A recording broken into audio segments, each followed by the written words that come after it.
नमस्कार। स्वागत है आपका कहानियों के पल में। और रामायण के बालकांड से जुड़ी एक और कहानी परशुराम जी का आगमन हम लोग आज जानेंगे, हम लोग पढ़ेंगे। तो चलिए शुरू करते हैं। राजा दशरथ ने राजकुमारों, उनकी पत्नियों, ऋषि महर्षियों, मंत्रियों एवं परिजनों के साथ अयोध्या के लिए प्रस्थान किया।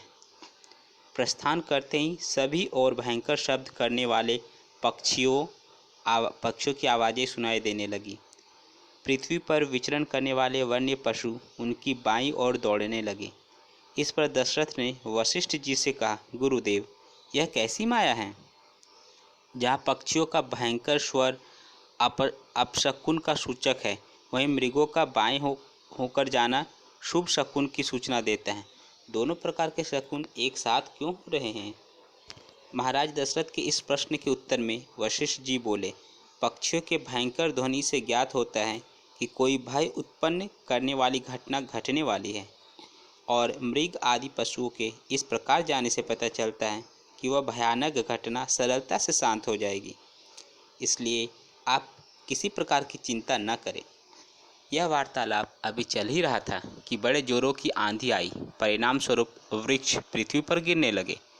तभी राजा दशरथ को भृगुकुल के ऋषि परशुराम दृष्टिगत हुए। उनकी वेशभूषा बड़ी भयंकर थी। बड़ी बड़ी जटाएं उनके तेजस्वी मुख पर बिखरी हुई थी। नेत्रों में क्रोध की लालिमा थी। कंधे पर कठोर फरसा और हाथों में धनुष बाण थे। ऋषियों ने आगे बढ़कर उनका स्वागत किया और स्वागत को स्वीकार करने के उपरांत वे श्री रामचंद्र से बोले, दशरथ नंदन राम, हमें ज्ञात हुआ है कि तुम बड़े पराक्रमी हो और तुमने शिव जी के धनुष को भंग कर दिया है, और इस प्रकार तुमने अपूर्व ख्याति प्राप्त की है। मैं तुम्हारे लिए एक और अच्छा धनुष लाया हूँ। यह धनुष साधारण नहीं है, बल्कि जमदग्नि कुमार परशुराम का है।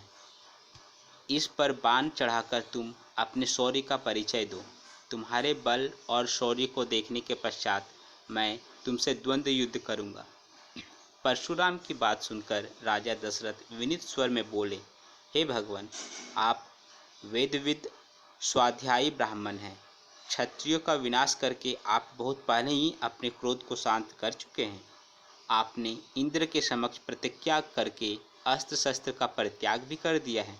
इसलिए हे ऋषिराज, आप इन बालकों को अभयदान दीजिए। यदि आपके हाथों राम मारा गया तो हम में से कोई भी उसके वियोग में जीवित नहीं रह सकेगा। परशुराम जी ने दशरथ की बात पर कुछ भी ध्यान नहीं दिया।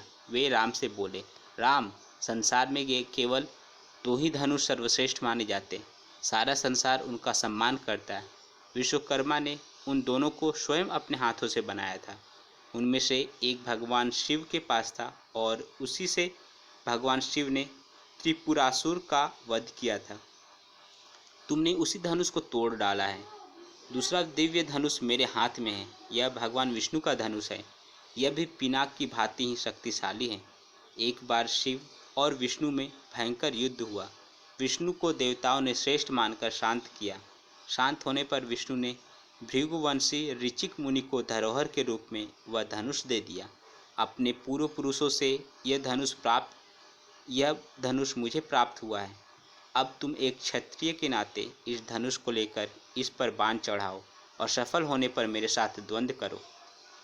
इस प्रकार से परशुराम के द्वारा बार बार ललकारे जाने पर रामचंद्र बोले, हे भार्गव, मैं ब्राह्मण समझकर आपका सम्मान कर रहा हूँ और आपके समक्ष कुछ विशेष बोल नहीं रहा हूँ, किंतु आप मेरी इस विनयशीलता को पराक्रमहीनता एवं कायरता समझ रहे हैं और मेरा तिरस्कार कर रहे हैं। लाइए, धनुष बाण मुझे दीजिए।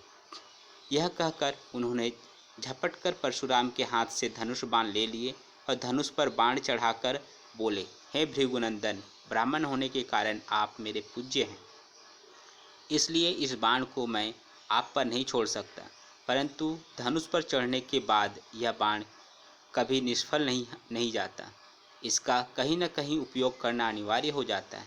इसलिए मैं इस बाण को छोड़कर आपकी शीघ्रतापूर्वक सर्वत्र आने जाने की शक्ति को नष्ट किए देता हूँ। श्री राम की बात सुनकर शक्तिहीन हो गए परशुराम जी विनयपूर्वक कहने लगे, बाण छोड़ने से पूर्व मेरी एक बात सुन लीजिए। क्षत्रियों को नष्ट करके मैंने यह भूमि कश्यप जी को दान में दी थी। उस समय उन्होंने मुझसे कहा था कि अब तुम्हें पृथ्वी पर नहीं रहना चाहिए, क्योंकि तुमने पृथ्वी का दान कर दिया है।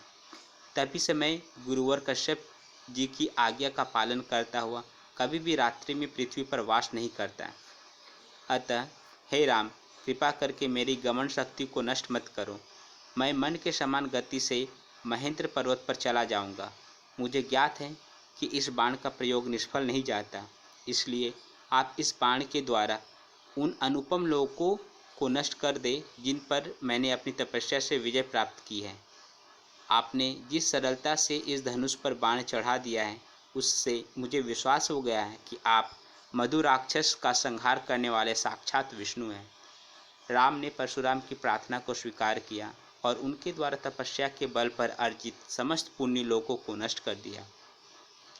इसके पश्चात परशुराम जी तपस्या करने के लिए महेंद्र पर्वत पर चले गए और वहां उपस्थित सभी ऋषि मुनियों सहित राजा दशरथ ने रामचंद्र की भूरी भूरी प्रशंसा की। दोस्तों, आज की रामायण के बालकांड से जुड़ी परशुराम जी का आगमन यही समाप्त होता है। अगले कहानी में हम लोग बालकांड के लास्ट अध्याय जो कि है अयोध्या में आगमन को जानेंगे। धन्यवाद।